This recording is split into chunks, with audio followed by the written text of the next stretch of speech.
నీకు కావాలంటే ఇక్కడే ఉండొచ్చు. నీకు వెళ్ళిపోవాలనుంటే వెళ్ళిపో. అంటే వస్తేరా పోతే పో, అంతేనా? నాకు తెలుసు ఇక్కడ ఉండు అని చెప్పింది ఉత్తుతి మాటలే. నేను లేకుండా నువ్వు ఒంటరిగా ఉండటమే నీకు ఇష్టం. అంతకంటే నువ్వు నాకు విషం పెట్టి చంపేసి ఉండొచ్చు. హ్యాపీగా చనిపోయేవాడిని. నేను ఒక దద్దమని, నాలాగే నా టేస్ట్కు తగ్గట్టుగానే ఇంకొకరు ఉన్నారని నమ్మి మోసపోయాను. నీ అబద్ధాలే.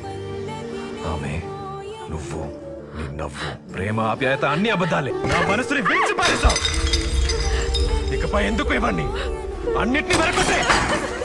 ఈ ఇల్లుని, మన జ్ఞాపకాల్ని అన్నిటినీ వెరకొట్టే. నా మనసుని విరిచేశావు మౌన.